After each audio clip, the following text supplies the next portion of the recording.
kulikuwa kuna wepesi ya ugumu kiasi gani kwenye kutoka Chama cha Demokrasia na Maendeleo Chadema kujiunga na Chauma?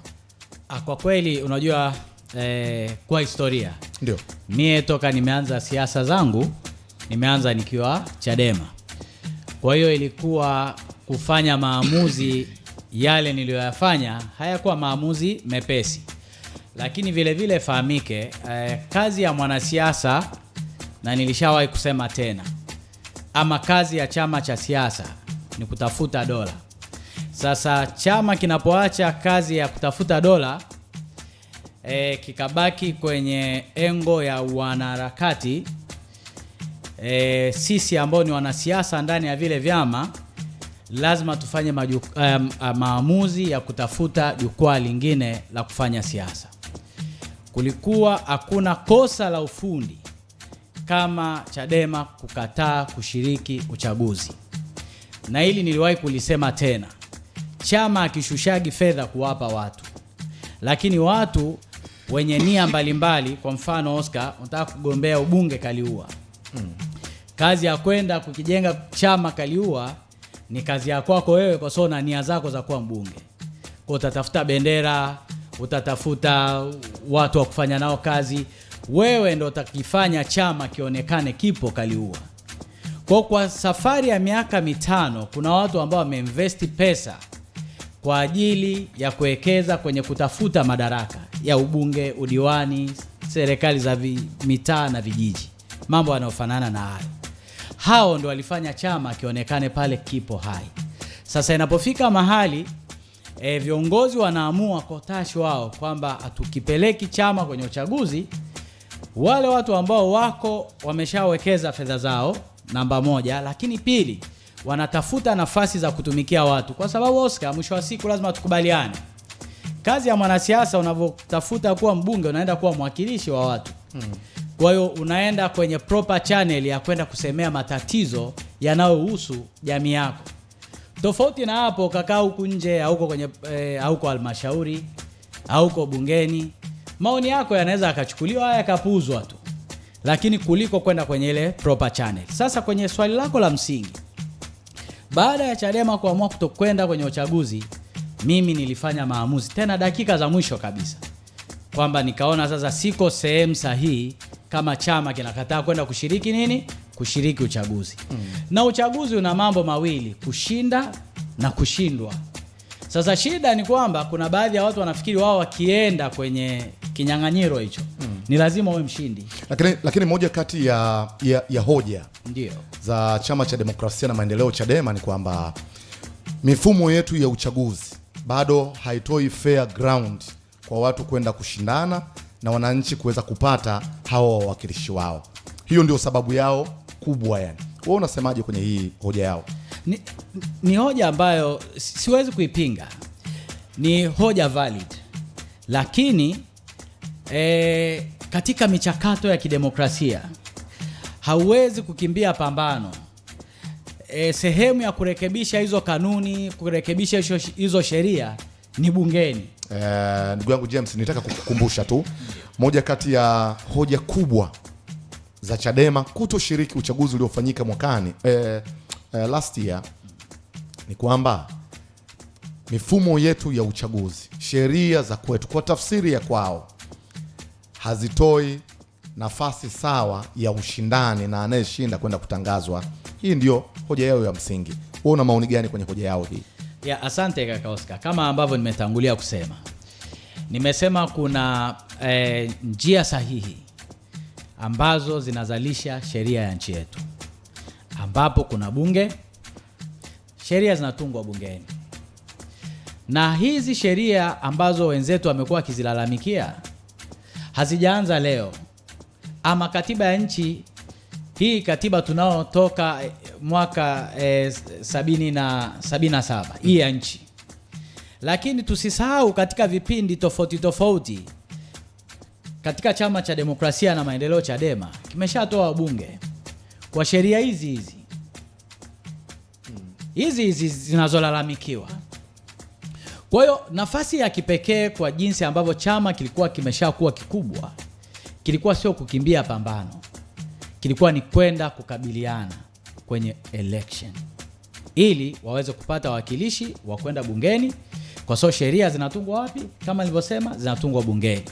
Sasa kaka Oscar, niseme jambo hili ambalo mara nyingi nimekuwa uchaguzi katika nchi yetu haujaanza kulalamikiwa leo. Umelalamikiwa upande mpaka wa Zanzibar alishafuta matokeo kabisa. Alikuwepo mtu anaitwa Jecha akafuta, akarudi kwenye uchaguzi. Lakini nikasema kafu wakasusa uchaguzi baada ya uchaguzi kutangazwa tena. Sasa chama cha CUF kilikuwa baada ya kususa ule mchakato wa uchaguzi, je, kilipanda kisiasa au kilipotea kisiasa? Na mimi nilitoa angalizo vile vile kwa wenzetu wa chama chetu cha zamani cha Chadema kwamba baada ya uchaguzi kufutwa Zanzibar na kutangazwa uchaguzi mwingine, CUF hakwenda kwenye uchaguzi. Kilichotokea ni nini? CCM kuna maeneo walikuwa washindi Pemba, yani ilikuwa kama ni ngome ya kafu. Sasa goli liko wazi, wale waliopita upande wa Chama cha Mapinduzi wakawa wabunge, wakarudi bungeni, wakaenda kwenye bunge la Zanzibar, wakabadilisha sheria. Sasa hivi kura ya Zanzibar inapigwa mara mbili, yani watu wa tume, polisi na nani, hawa wanapiga labda kura leo, alafu zinatunzwa, kesho nyewe ndo wananchi mnapiga, alafu zinajumlishwa, zinahesabiwa pamoja. Hapo ikawa ndo mwisho wa chama cha CUF.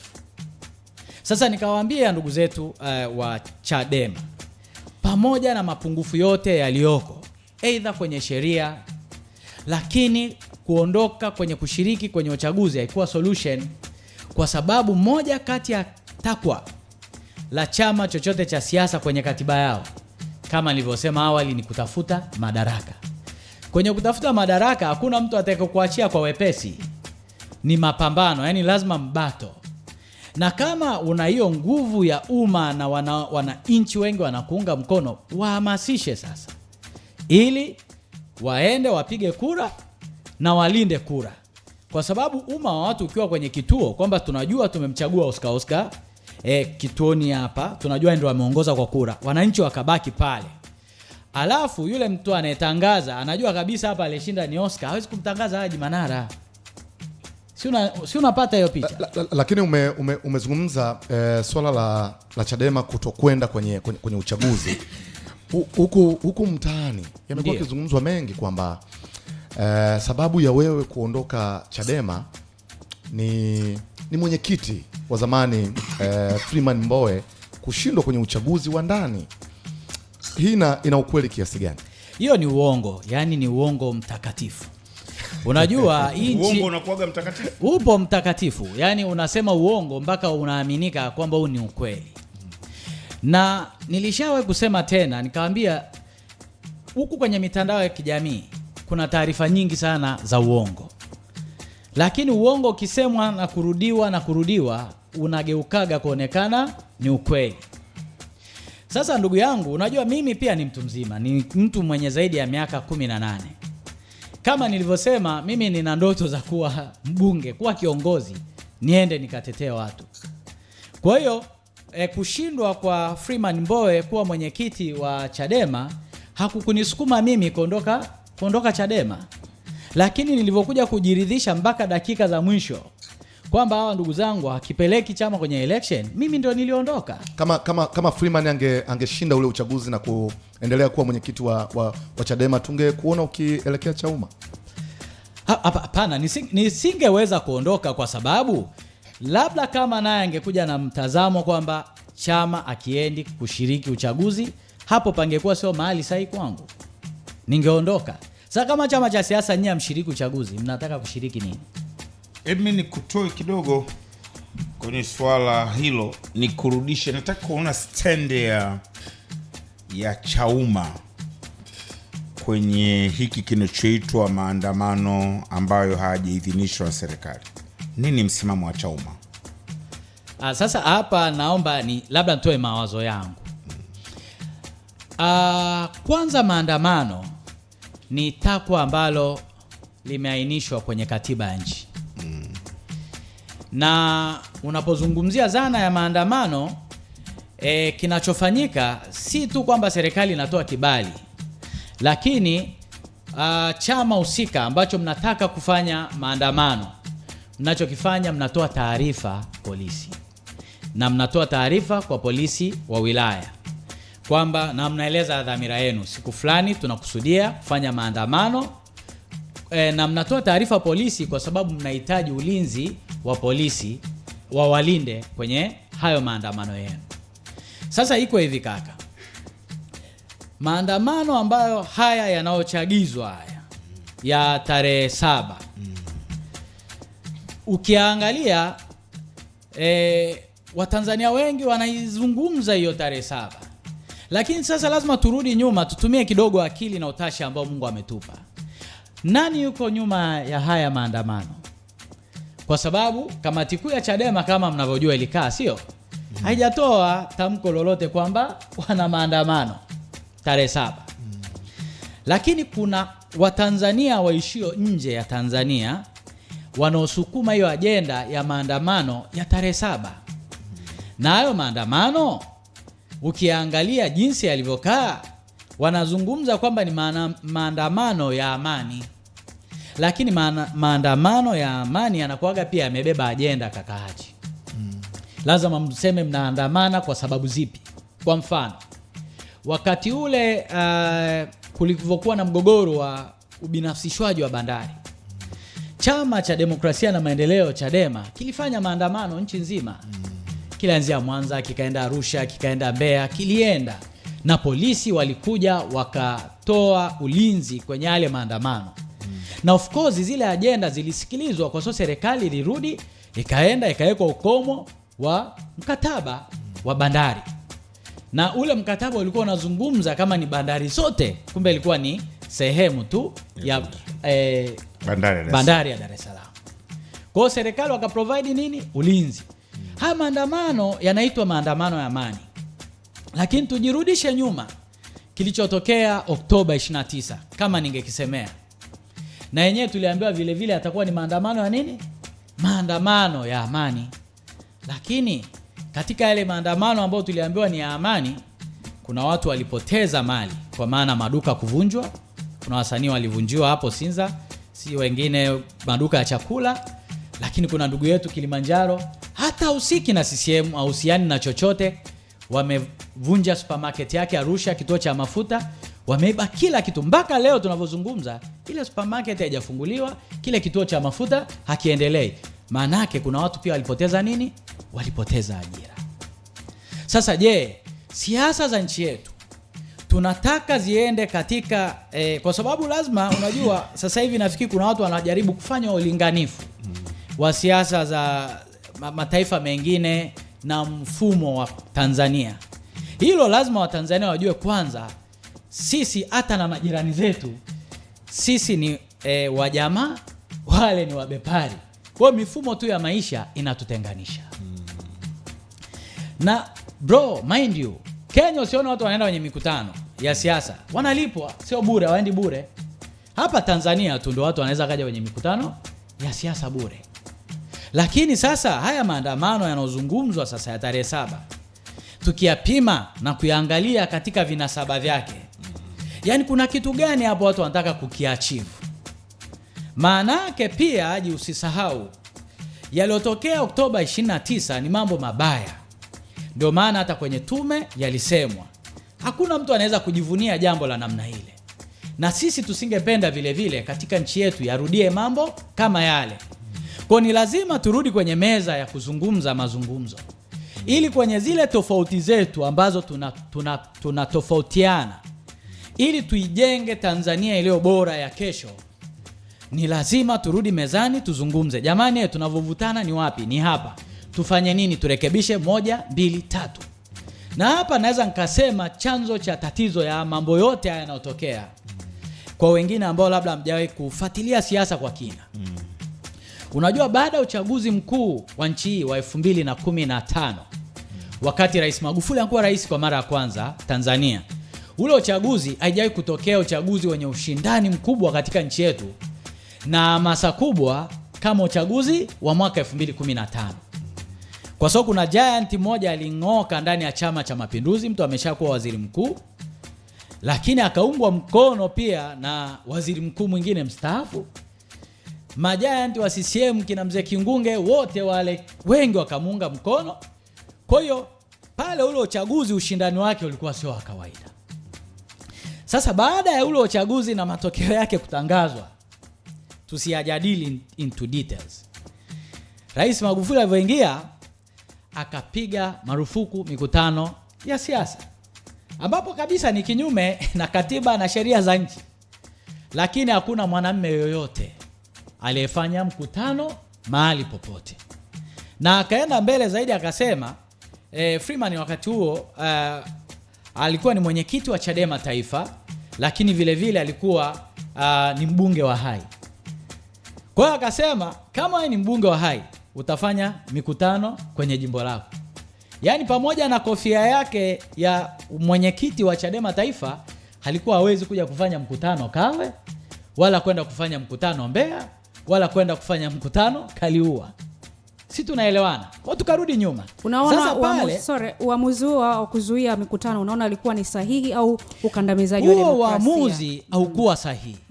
Na ndio hapo nilipokuwa nataka nizungumze kidogo, niweke msingi ili muone wapi tulianza kuharibu siasa yetu ya nchi.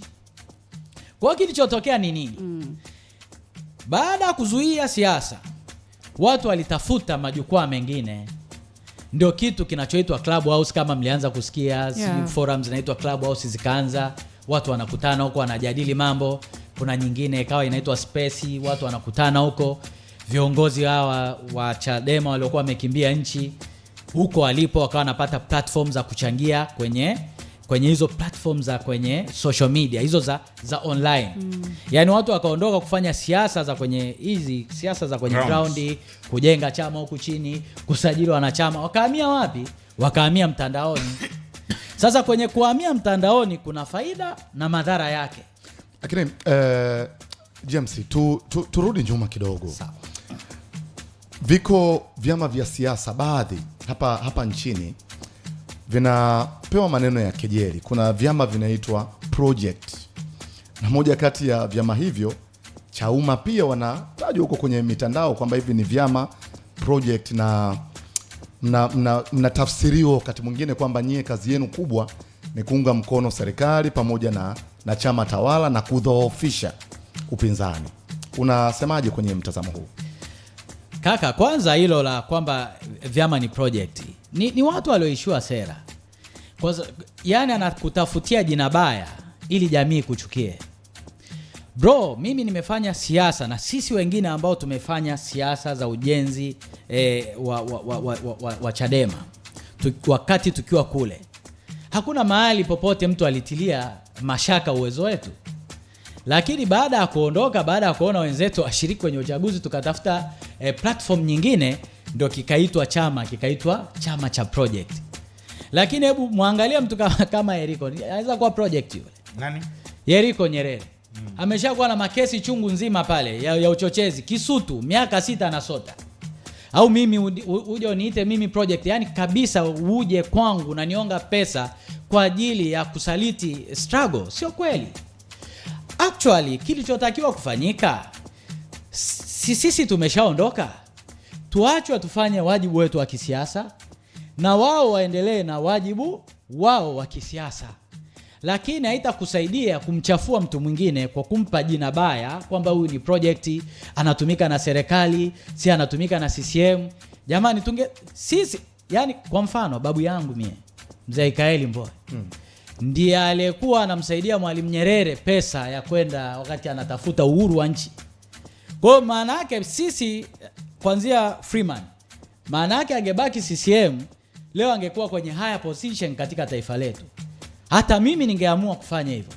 Lakini hayo yote kwa nini? Tuliamua lazima katika taifa letu, kwa sababu naamini kupitia vyama hivi mahali popote ambapo as long ni Mtanzania, unapoona hapa kwenye hili jukwaa nikikaa huku CCM tabano, kuna mambo fulani nitashindwa kukosoa, ngoja nikae kwenye hili jukwaa lingine la chama cha upinzani ili niwe na uwanda mpana wa kukosoa.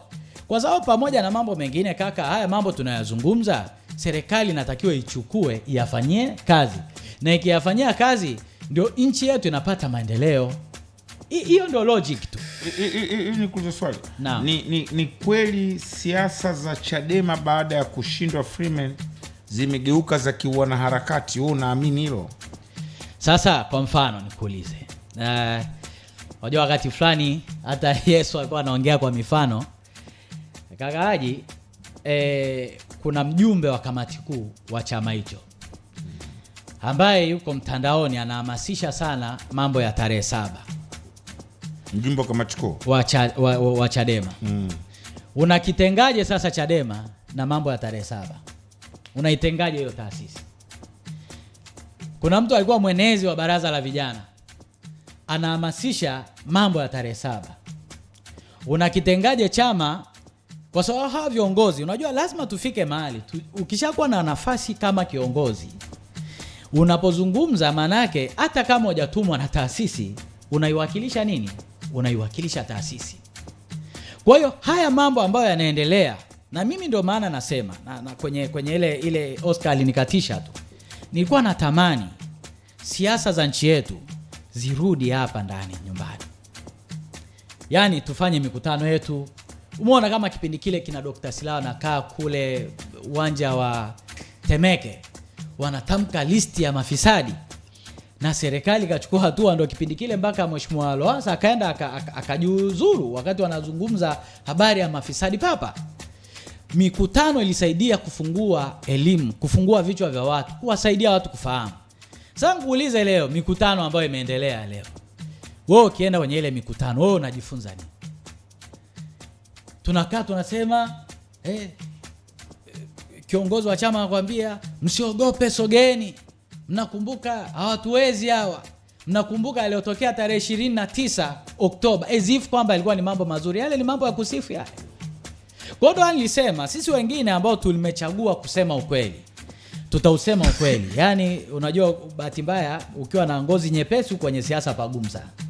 Kwa sababu unaweza kaingia kwenye mitandao ukakutana na matusi. Hayo brother wanaotukana actually Oscar, unajua unakuta mtu mmoja anamiliki akaunti 100 na wako kwenye payroll zao kabisa za zile kufanya hiyo kazi. Yes. Kwa hiyo ukiweka post mtandao unashangaa umeshatukanwa na watu 200. Wewe ukasema mbona watu wamenitukana ni wengi? Sasa tofauti ni kwamba huku mtandaoni unatukanwa, lakini ukitoka ukienda maeneo tofauti, labda umeenda tembea Serena, umetembea mahali popote Mlimani City, unakutana na watu wanakufurahia. Bado tunaendelea na mazungumzo yetu na James Mbowe kutoka Chauma. Kuna kipindi kulikuwa kuna taarifa kwamba ni kama ulikuwa unajutia kuondoka Chadema na ulikuwa unatengeneza mazingira ya kuweza kurejea. Hizi taarifa zina ukweli wowote? Ni uongo tu. Ni taarifa za uongo. Kama nilivyosema huku mtandaoni yako mengi ya uongo. Ukweli ni kwamba ile siku nilikuwa niko Morogoro. Nilikuwa na utaratibu wa kuzungumza na wafuasi wangu wa ukurasa wangu wa Instagram. Kwa hata sikuwa na waandishi wa habari. Nikachukua simu yangu nikaingia Insta live. Na nilizungumza lisali 1 na dakika 46. Nilizungumza mambo mengi sana. Lakini pale kuna hoja ambayo nilisema, jamani, ninajua uamuzi wangu wa kwenda wa kuhama Chadema na kwenda Chauma, ninajua utakuwa umewaumiza watu wengi. Naombeni radhi wale wote ambao mlifanya nini, mlioumia na uamuzi wangu.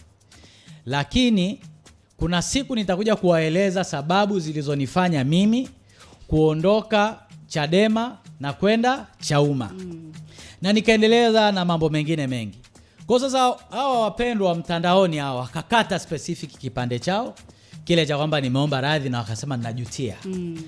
Taarifa ambazo zilikuwa ni za uongo. Lakini wakaongeza na nyingine kwamba huyu sasa ameandaliwa na mfumo arudi kwa ajili ya kuja kuleta maridhiano. Kwani sasa maridhiano ni jambo baya? Au ningekuuliza dada Adela, kwa mfano mkiwa na tofauti zenu nyumbani, mnazimaliza kwa namna gani? Maandamano? lazima mkae mzungumze. Kwa hiyo mengi yanasemwa, vitu vingi sana. Sasa Watanzania wasipokuwa wepesi wa kuchuja haya yanayozungumzwa mtandaoni, tutakuwa na taifa moja baya sana. Na mimi niliwaambia vijana wakati nazungumza, nikawaambia jamani, sasa hivi tuko vyuo vikuu, tunakuwa wafuasi wa watu, tunakuwa wafuasi wa harakati za watu. Unaingia kwenye device yako unatukana. Nikawaambia hii nchi ina sheria ya makosa ya mtandao. Polisi wakikutaka wanakupata, labda kama utumii simu ya mkononi. Kama unatumia device, utanunua luku, utafanya watakuja watakuchukua nyumbani. Sasa unaingia kwenye matatizo yaliyopikwa na watu wengine. Lakini haiishii hapo tu. Unalolifanya leo linaamua hatima yako ya kesho vile vile. Nimewaambia watu wengi, utasoma vizuri, utamaliza chuo kikuu, utakuja na GPA nzuri sana. Sasa hivi utaenda kufanywa interview. Ukifanywa interview, watu wanaomba akaunti zako za kwenye social media. Yaani wanaenda sasa kukufuatilia kule Adela ni nani. Kwa hiyo wakiangalia akaunti zako za social media, ni mtu wa kutukana watu, ni sisi kwenye taasisi yetu tunafikiri huyu mtu sio sahihi kwetu.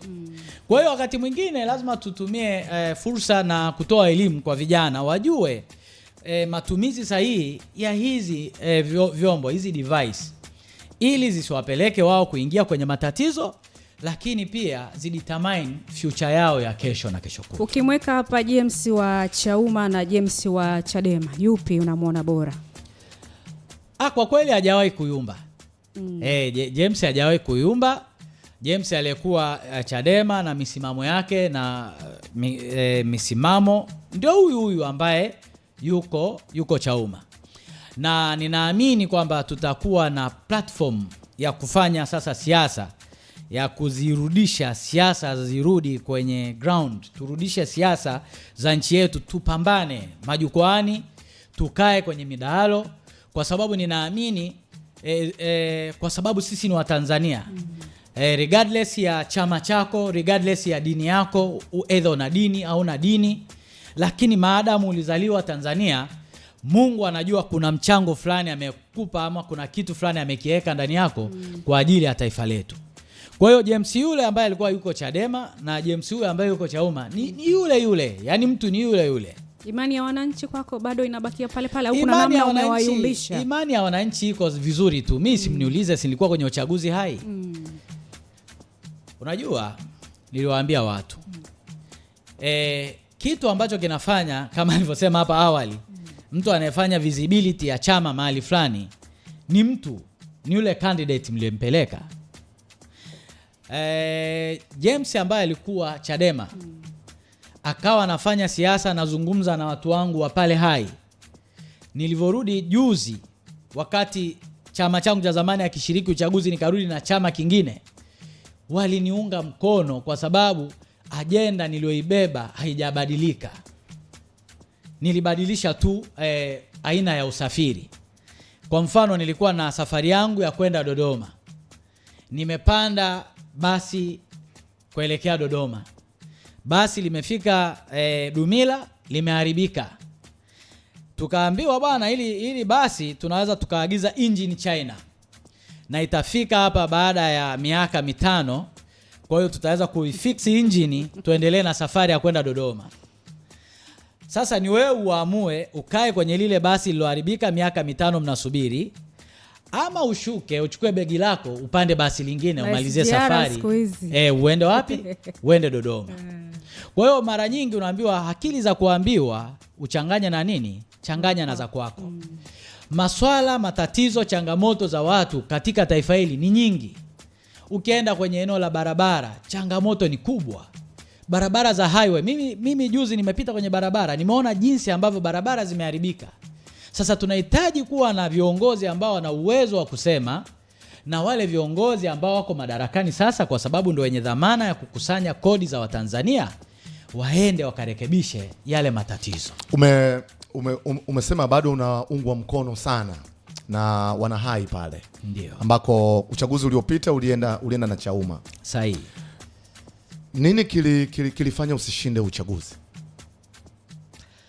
Swali zuri sana kaka. Kitu ambacho kilifanya mimi nisishinde uchaguzi, tunarudi pale pale. Mifumo. Ile ambayo mifumo walikataa Chadema. Mifumo ndio mifumo kwa sababu kampeni nilizozifanya pale Hai. Nenda kwenye record.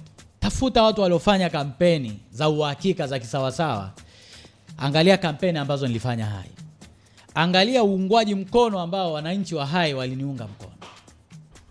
Niliungwa mkono kwa kiasi kikubwa. Sasa maana yake ni kwamba tungekuwa na fairness ground, ningetangazwa, ningekuwa mwakilishi wa watu wa Hai. Kwa uchaguzi haukuwa na fair ground. Hayo ndio mambo ambayo tumekuwa tukilalamikia. Hakukuwa na fair ground. Lakini leo mimi na wewe na Adela tunaweza kuyajadili haya kwa sababu nilishiriki kwenye uchaguzi. Nisingeshiriki nikakaa pembeni, mimi ningeulalamikiaje uchaguzi ambao sijaushiriki? Lakini si ndio hiyo wenzako walikuwa wanalalamikia toka mwanzo? Mama, nilisema pale mwanzo kwamba chama cha siasa kinasajiliwa, majukumu yake kwanza ni kutafuta dola. Kama una hiyo una ushawishi kwa watu, tumia hao watu kusimamia kura watu wenu wafanye nini? Watangazwe. Kwani Mnyika ashakuwa mbunge wa Ubungo wakati huo.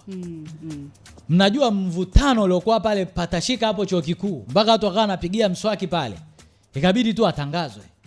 Halima Mdee mishakuaga kwenye timu yake ya kampeni 2015 mpaka anatangazwa. Haikuwa jambo rahisi na mabomu yalilia, lakini nafika mahali kuna baadhi sasa ya maaskari hao wanaanza, jamani, sisi hatutaki kuleta shida kwenye maeneo haya. Aliyeshinda na afanye nini? Atangazwe. Sasa unakimbia uwanja wa mapambano uko Chauma na Dio. Kama ambavyo unajaribu kutueleza hapa kwamba msingi wa chama chochote cha siasa ni kushika dola.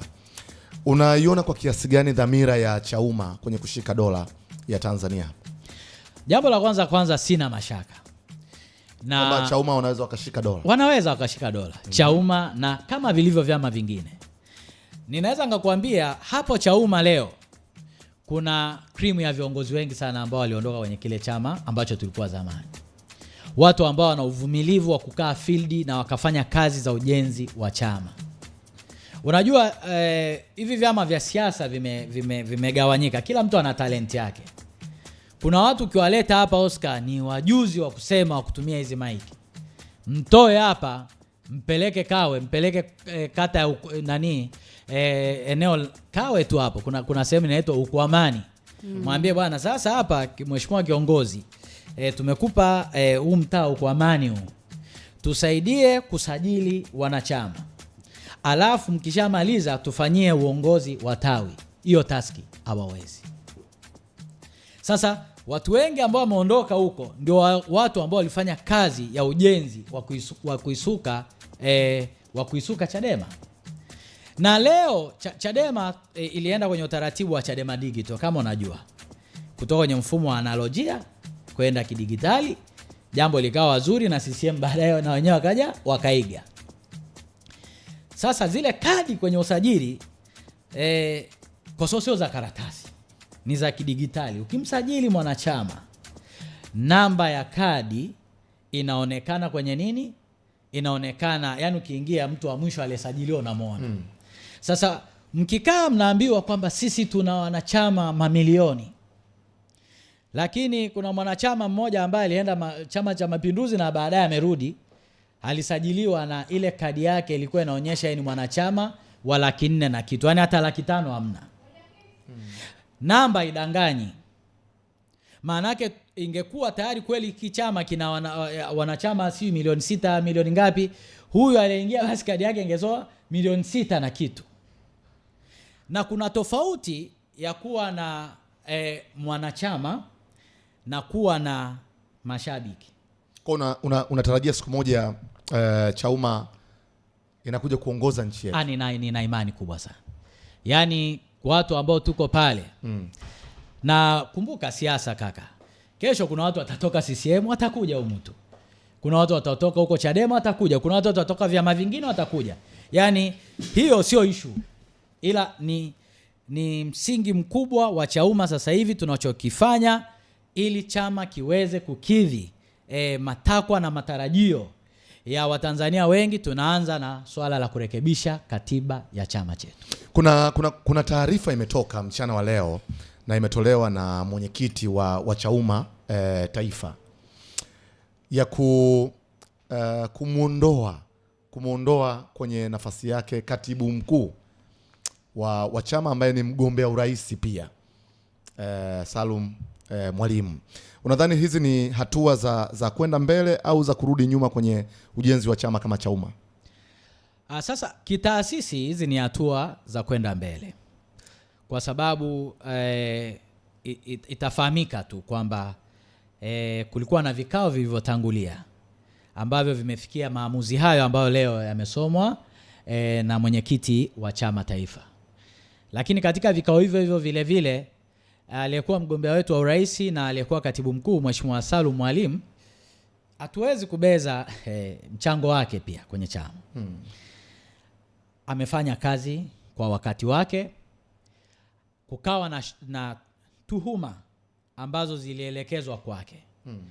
Na kwa mujibu wa utaratibu wa vikao alipata nafasi ya kuzungumza kwenye vikao, na yeye mwenyewe akafikia maamuzi ya kuamua kupisha uchunguzi. Na hii ningependa hata katika level ya serikali viongozi wanapokuwa wanashutumiwa wawe tayari kuachia nafasi zao ili wachunguzwe. Kwa hiyo Mheshimiwa Salum akakaa pembeni na aliandika barua, I hope mliiona mtandaoni, na akiomba akae ili yale ambayo yamezungumzwa kuhusu yeye yaweze kufanywa kazi. Lakini utakumbuka vile vile nafasi kama ya katibu mkuu ni nafasi ya kuteuliwa na mwenyekiti. Ndio. Kwa hiyo anaweza akamteua yoyote na akamtoa yoyote kwa muda na wakati atakaona unafaa. Kama ambavyo katika ngazi ya serikali mnaona rais anatengua. Wasikia si mkeka mpya, PDF imetoka, kuna wanaokuwemo, kuna watakaoendelea na kuna wanaofanya nini? Wanaopumzika. Sasa kama taasisi mimi ningeulizwa kwa maamuzi haya ambayo yamefanyika, kwa sababu wameyafanya maamuzi kwa kura. Mimi si kwa mjumbe wa kile kikao. Kwa hiyo wamefanya maamuzi kwa kura. Kwa hiyo hayo ni maamuzi ya taasisi, na maana yake ni kwamba taasisi kuna mahali ambapo inalenga kwenda. Labda walikuwa wanaona kwa kuwa na katibu mkuu huyu kuna mahali hatuwezi kufika. Lakini sorry Oscar, kwa mtazamo wako unahisi Chauma inahitaji katibu mkuu wa aina gani kwa hayo mapungufu ambayo yameonekana kwa aliyepita? Ninaamini katika hizi nafasi za uongozi mtu yoyote anaweza kuwa katibu mkuu na akadeliver yale ambayo yanatokana na vikao. Kwa sababu kuwa katibu mkuu akukupi kwamba wewe ndio unafanya maamuzi ya kila kitu. Kuna vikao ambavyo vinakaa. Sasa wewe unakuwa tu ni mwenyekiti wa secretariat. Katibu mkuu ana watu ambao wako chini yake wanaomsaidia kazi. Kwa hiyo ni kutekeleza yale ambayo yameamuliwa na nini? Yameamuliwa na vikao. Na kwa huyo ambaye amekaimishwa pale sasa hivi Mheshimiwa Benson Kigaila. Kigaila ni mtu mzuri. Toka akiwa Chadema mpaka hata sasa ambavyo yupo. Ndio maana hata Mheshimiwa Mwalimu wakati anaandika ile barua alisema wakati mimi nimekaa pembeni nitamkaimisha nani? Mheshimiwa Benson Kigaila. Na halmashauri kuu ya chama ilivyokaa wakapima sifa sasa. Maana chama sikinapima bwana. Kwamba tukikupa wewe ndugu yetu Oscar unaweza katupeleka wapi? Tukikupa wewe bwana James tutatupeleka wapi? Kwa chama na chenyewe kikajiridhisha, kikampa nafasi ya kuongoza ili jahazi kwenye nafasi ya mtendaji mkuu wa chama Mheshimiwa Benson. Maana namuuliza, hamuoni kama mlitaka kuwauzia mbuzi kwenye gunia wa Tanzania mtu ambaye miezi nadhani 6-7 tangu tumetoka kwenye kampeni za mwaka jana tayari mmeshamvua kwenye ukatibu mkuu na nafasi yake amepewa mtu mwingine? Asante kaka. Kwanza hatakuwa tunataka kuuzia Watanzania mbuzi kwenye gunia. Kwa sababu ili uweze kugombea nafasi ya urais katika nchi yetu kuna vigezo. Na hivyo vigezo vyote Mheshimiwa Mwalimu alikuwa amevikidhi. Ndio maana ile michakato yote ya tume aliweza kupita na kuteuliwa kuwa mgombea. Lakini B, hii nchi pamoja na kwamba unakuwa rais, nchi ni taasisi yenye vyombo. Wewe unaenda kuwa mkuu wa hivyo vyombo vyote. Na taasisi ya urais ina washauri vile vile, wanaokushauri na kukuongoza katika masuala fulani fulani. Na chama cha siasa ni lazima kifike mahali kiwe na uwezo wa kuwajibisha viongozi wake pale ambapo wanaonekana kuna mahali ambapo wamefanya nini, wamekosea. Sasa hamuwezi kusema kwamba kwa sababu Mheshimiwa Mwalimu alikuwa ni mgombea wa urais basi yeye hawezi kukosea. Hapana, hata mimi nina makosa yangu mengi. Kwa hiyo katika ubinadamu wetu, na kwa sababu binadamu hatujakamilika, wakati wowote unaweza kukuta mtu leo ni mtu mwema, kesho akakengeuka. Hao ni mambo ya kawaida katika hali ya ubinadamu. Lakini angekuwa rais, naamini angekuwa rais mzuri sana. Salum Mwalimu. Salum Mwalimu Angekuwa rais wa Masela, angekuwa mtu babu kubwa. Angekuwa rais wa Masela. Ndio umesikia hiyo. Kwa tungeweza kuwa na rais wa Masela. Na si wenyewe tungekuwa Masela. Tungekuwa Masela. Kwa nchi ingeenda kisela sela. Of course. Hivi rais wa Masela anakuaje James? Wajua bwana, unapokwenda kwenye kampeni ndio lazima utafute slogan. Ndio. Sasa Mheshimiwa Mwalimu yeye alitafuta slogan yake kwa sababu bado ni kijana. Ndio. Kwa hiyo akaona yeye atoke kisela. Ili aweze kuwashawishi voters wapya hawa ambao ni vijana wa bodaboda, wa vyuo vikuu. Hizo kauli lugha tu rais wa Masela. Lakini ukweli ni kwamba ukishakuwa rais sio kwamba angeenda kutuongoza kisela sela pia. Hapana, ndio nimesema nchi ina vyombo vyake. Wewe unakuwa rais, ni mkuu wa taasisi, unawashauri, wanakuelekeza kwenye mambo ya kisiasa, mambo ya kiuchumi, mambo ya afya, mambo ya diplomasia, vyote unakuwa na watu ambao wenyewe ni wabobezi katika maeneo hayo, wanakusaidia kazi. Mzee wa ubwabwa vipi? Asingeweza kutupeleka kisela sela? Mzee wetu hana neno. Unajua mzee Hashim Rungwe amefanya wajibu wake mkubwa. Na ukisoma ile katiba ya Chauma kule mwanzo kabisa, na hiki ni moja kati ya vitu ambavyo mimi vilinivutia. Katiba inataja ili uwe mwanachama wa chama cha ukombozi wa umma lazima uwe unatambua uwepo wa Mwenyezi Mungu. Hiyo ni sifa ya kwanza. Wewe kama umtambui Mungu, hiki chama sio mahali pako.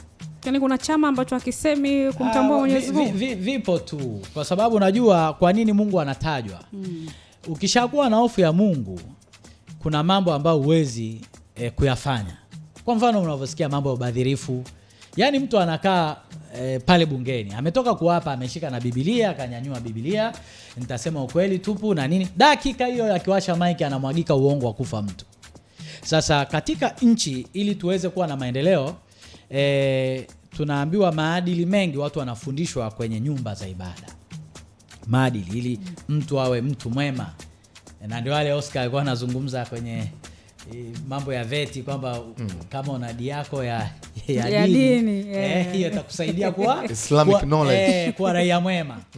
Kwa hiyo kule ndo watu wanafundishwa maadili mema, uwe mtu mwema, tendea watu mema, usizulumu watu, vitu vinavyofanana na hivyo, kumcha Bwana.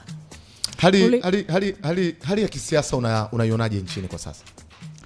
Mie hali ya kisiasa actually baada ya uchaguzi ule wa baada ya uchaguzi mkuu wa Oktoba 29, hali ya kisiasa bado sijaiona kama imetulia sana. Kwa sababu baadhi ya watu ambao wamepata platform za kufanya siasa, unaona siasa hazijabeba majibu ya matatizo ya Watanzania. Zimekaa kwenye kulaumu na kulalamika zaidi. Sasa mnapokuwa kwenye nafasi ya kufanya siasa, lazima pia muwe na uwezo wa kuja na solution. Muwe na uwezo wa kuja na solution kwa Kiswahili, solution au majibu ya matatizo yanayowaumiza Watanzania. Kwa mfano, sie kama vyama vya upinzani tunajua hapa kuna changamoto ya vita ambavyo viliendelea kati ya Israeli, Marekani na Iran, vikasababisha mafuta kupanda duniani.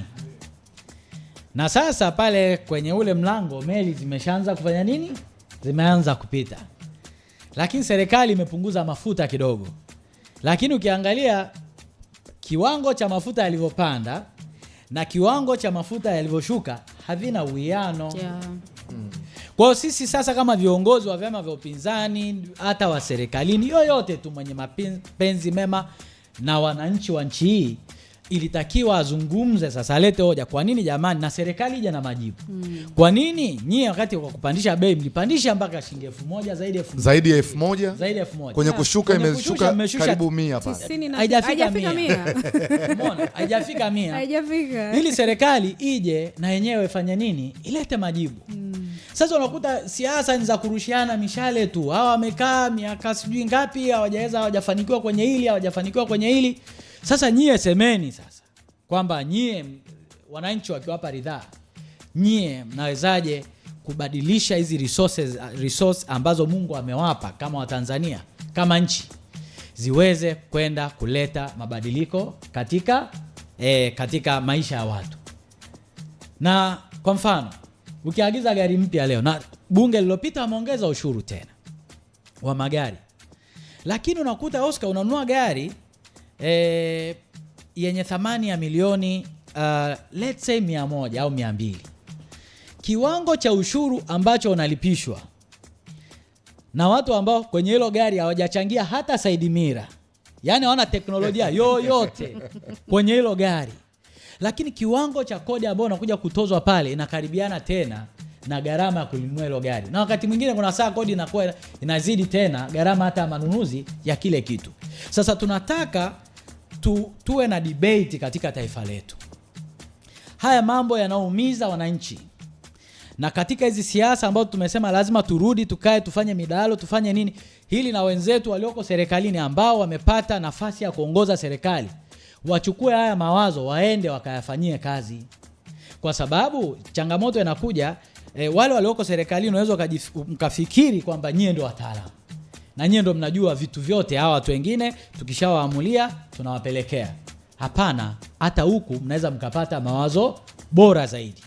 Na ndio maana wakati fulani nilishasema kuna viongozi wazuri sana kwenye vyama vya upinzani. Na mnawajuaje? Wewe angalia viongozi ambao wametoka upinzani wameenda kukula nafasi za uwaziri serikalini. Wako wengi. Huyu Patrobas Katambi, mheshimiwa waziri wa mambo ya ndani, alikuwa mwenyekiti wa baraza la vijana. Alipikwa, akachukuliwa, yuko kule. Salome Makamba alikuwa Chadema.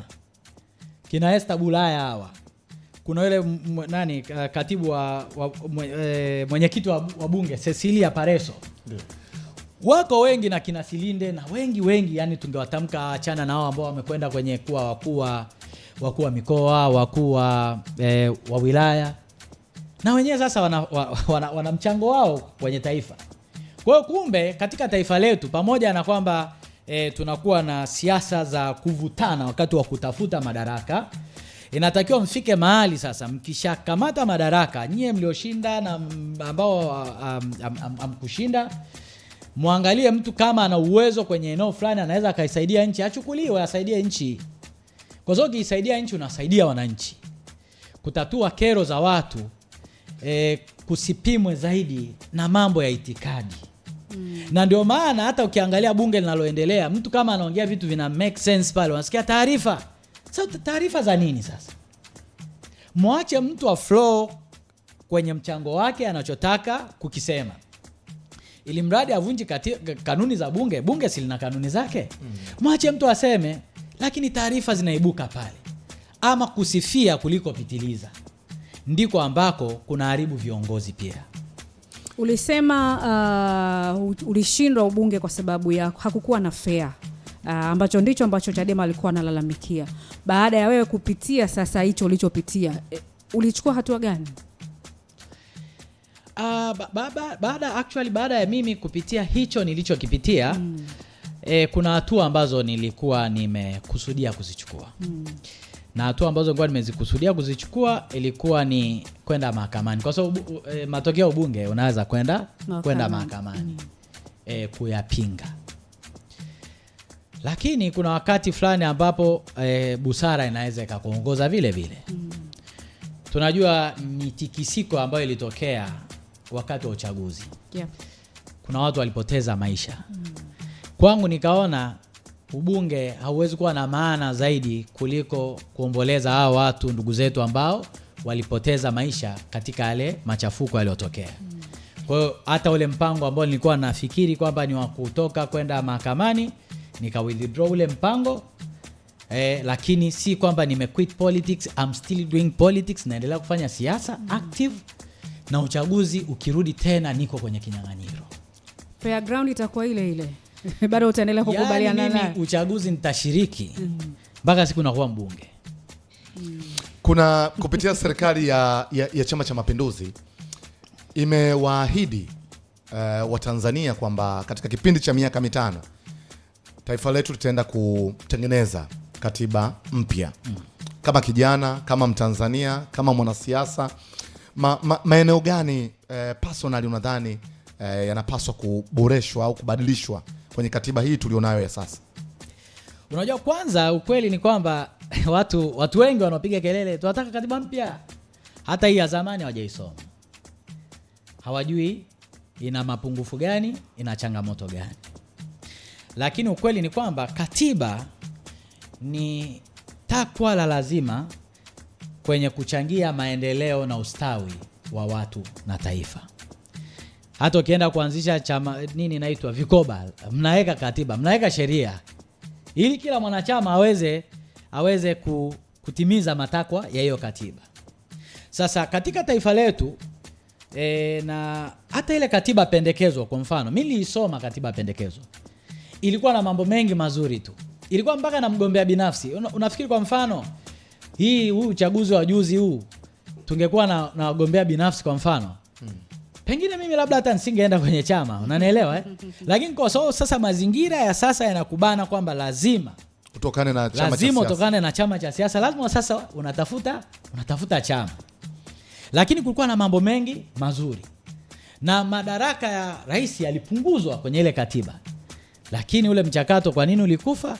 Kulikuwa na kitu kimoja ambacho kilikuwa ni muundo wa serikali 3 ambao ndio ulifanya ule muunganiko wa Ukawa ambao kulikuwa na vile vyama vilivyoungana Chadema, CUF, NLD na wenzao NCCR, wakasusia bunge, wakafanya nini?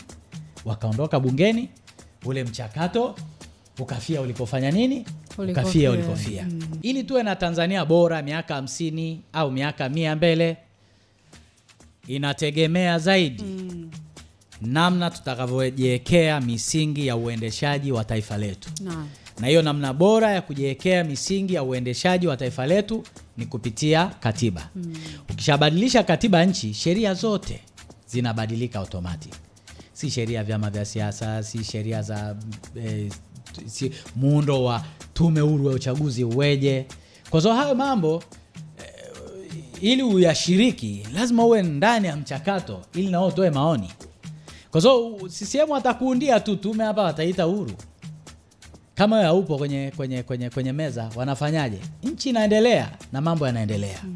Kwa hiyo lazima tuandike katiba ambayo inakidhi matarajio na matakwa na kujibu matarajio ya watu wengi, vijana wengi hawa ya sasa kwa miaka 50 mbele. Serikali imesimamisha au imepiga marufuku mikutano hii ya kisiasa na hasa mikusanyiko hii mikubwa, na kwa mujibu wa taarifa kutoka kwa Mheshimiwa Waziri ni kwamba hawapuuzii viashiria vikionekana vinaleta vurugu, vinaleta uchochezi. Na sio mara ya kwanza, utakumbuka hata nyuma wakati wa Rais Dr. John Pombe Magufuli, serikali pia iliwahi kupiga marufuku mikutano hii ya kisiasa ili watu waende sasa kwenye shughuli za maendeleo. Wewe unasemaje kwenye hili?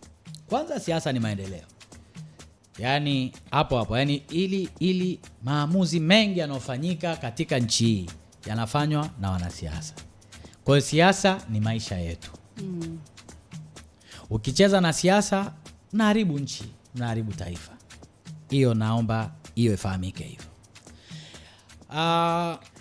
Kauli ya Mheshimiwa Waziri kupiga marufuku mikutano ya siasa kwa sababu ya viashiria ambavyo wao wamesema havipuuzi,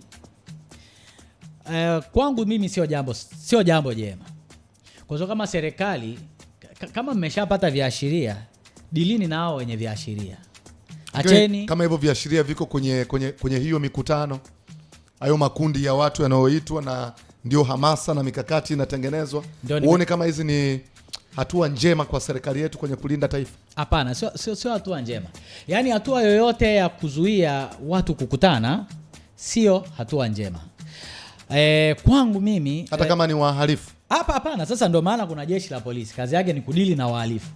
Yaani nendeni kwenye huo mkutano ambao mmeshapata viashiria, kuna watafanya jambo moja, mbili, tatu, au wamepanga kulipua kitu fulani. Kamateni hao watu.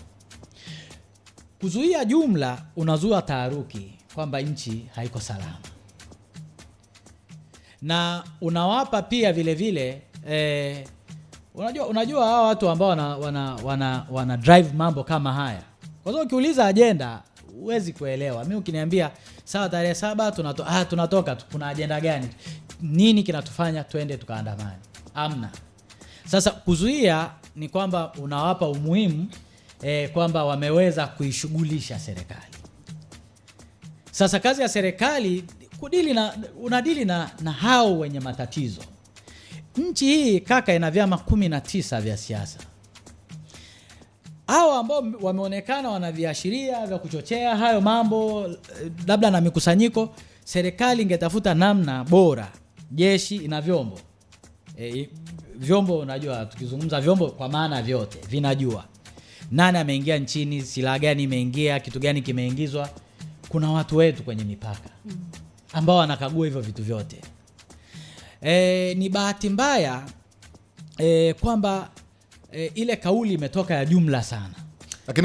Lakini msingi wa serikali ni kufanyia kazi kitu chochote kile ambacho wanakihisi au wanakisense kwamba hiki kinaweza kikaturudisha kule kwenye majanga.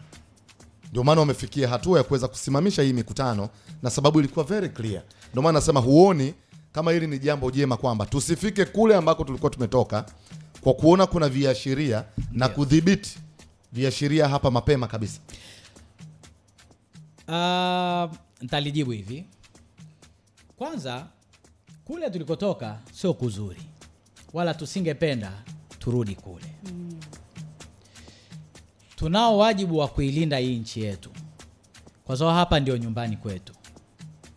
Serikali kwa sasa ni custodian, yani viongozi walioko madarakani kwa sasa ndio wanaotuhakikishia usalama wetu sisi raia na mali zetu. Ndio.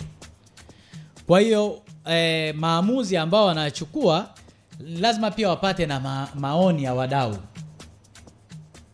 Sasa mimi, wengi wanaochochea haya ambayo yanatangazwa ya sidi tarehe 7 ni Watanzania wanaoishi nje ya Tanzania. Sasa kama watu wengine mmeshapata mahali pa kuishi, Oscar na mahali gani pa kukimbilia? Ama Adela Kaliua na Moshi kabisa. Sasa hapo bado utakuwa uko wapi? Uko Tanzania. Je, tukiharibu nchi yetu tukasema basi tunaichoma. Kwa mfano, nitoa mfano pale. Kuna mfanyabiashara alichomewa sheli, wakachoma wakavunja na supermarket. Kuna ajira pale zilifanya nini? Ajira zilipotea.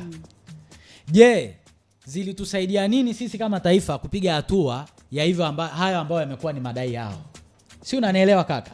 Na lazima tukiri kwamba wakati Mheshimiwa Rais Samia anaingia madarakani baada ya kifo cha Mheshimiwa Magufuli, Rais Samia alisema mambo ya muhimu sana. Mpaka sisi wengine ambao tulikuwa upinzani ndio tulikuja na ile kauli mama anaopiga mwingi.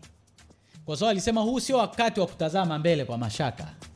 Huu ni wakati wa kutazama mbele kwa matumaini. Na wale wote waliokuwa wamekimbilia hizo nchi zingine wakafutiwa kesi hapa, wakaambiwa warudi, na wengine wakapewa mpaka na pocket money. Ala. Ndio watu walipewa mpaka na pocket money, yani waweze kuja kuestablish maisha tena. Lakini katika watu waliokimbia nchi kuna watu hawajawahi kurudisha hata familia zao tena. Ziko huko nje. Lakini wako huku wanakuambia tutakiwasha, tunaiamsha nchi. Unaiamsha kwenye nini? Imelala wapi? Unajua kuna vitu vinachukuliwa sasa kama mzaa. Lakini mzaa ufanya nini? Utumbo saa. Na ndio maana kuna vijana wengi unakuta maskini ya Mungu wanakuja kuingia kwenye mikumbo ya watu wenye ajenda zao. Si tunaelewana? Na niliwahi kusema kilichochochea machafuko yaliyotokea mauaji ya kimbari. Kilichochochea yalichochewa na watu wa nje, lakini wakawatumia watu wa ndani waliokuja kupigana ni Watusi na Wahutu, wakauana ndugu. Kwa hiyo hata sisi tupime hivi vitu, tupime hata mambo tunaambiwa na wanasiasa. Tutumie akili. Rais Kikwete alishawahi kusema za kuambiwa changanya na za kwako. Kwamba haya sawa, mimi ni kijana, tukishakiharibu hapa nitadandia chochote, niko mpakani, nimeenda labda Zambia kwa mfano. Lakini nimeacha mke, nimeacha watoto, nimeacha mama, nimeacha ndugu zangu wengine. Kwa hiyo tunatakiwa tuitazame nchi yetu kwanza kwa ukubwa. Chochote tunachokifanyia maamuzi sasa, tujue kwanza tuna nchi ya kuilinda. Tofauti zetu zisitufikishe mahali ambapo tufikirie kuichoma nchi, kuiharibu. Sasa mkishaiharibu yote haya, umekuja kuwa kiongozi, unaongoza nini wewe? Ni watu gani hao ambao, ni ustawi wa watu gani ambao ulikuwa unapigania? Kwa hiyo mimi kwenye mawazo yangu ya jumla, serikali na kwa nia njema ile ile ya Mheshimiwa Rais Samia wakati ameruhusu kurejea kwa shughuli za kisiasa ambazo zilikuwa zimesimamishwa kwa kauli tu ya Mheshimiwa Rais Magufuli, na kwa kweli hakuna kazi yote ya siasa ilifanyika na watu wakatulia miaka yote. Siasa ilikuja kuanza kufanyika tena kwenye uchaguzi wa mwaka 2019 kwenye uchaguzi wa serikali za mitaa. Na kwenye uchaguzi huo wa serikali za mitaa, Oscar, si kwamba Chadema hawana viongozi kabisa. Wanao baadhi. Hata kule Hai sisi tuna mwenyekiti wa serikali ya nini? Ya kijiji wa Chadema. Lakini bahati mbaya hata viongozi wa juu hawana record kwamba wana viongozi wa nini? Wa serikali za mitaa. Sasa ile nia njema ya Mheshimiwa Rais ya kurejesha shughuli za kisiasa. Naye mwenyewe hata kwenye ile foara alisema kwamba yuko tayari kufanya nini? Kukosolewa. Sasa kwenye hivyo vitu vyote, tukirudi kwenye kauli ya waziri, kwa sababu pia hajasema kwamba tumefungia kwa kipindi gani. Amesema tu kwa kipindi hiki chenye viashiria. Sasa hivi viashiria vikiendelea kwa miaka 5, maana yake tutanyima fursa ya vyama kukua. Vyama vinakuwa pale ambapo vinaweza kuengage na jamii, kwenda kunadi mipango yao, kwenda kueleza sera zao, kukosoa viongozi wabadhirifu walioko serikalini, ili serikali iweze kuchukua hatua dhidi ya viongozi wabadhirifu. Maana yake tukiua huo mchakato, kwa kauli ya Mheshimiwa Waziri, tusiporejesha shughuli za kisiasa na kutafuta namna bora ya kudili na wahalifu kama ambavyo nchi imekuwa ikidili na wahalifu wa miaka yote, shughuli za siasa zikaendelea, tutakuwa tumerudi nyuma sana kwenye eneo la demokrasia. Mimi ndugu yangu James Mbowe, tunakushukuru sana.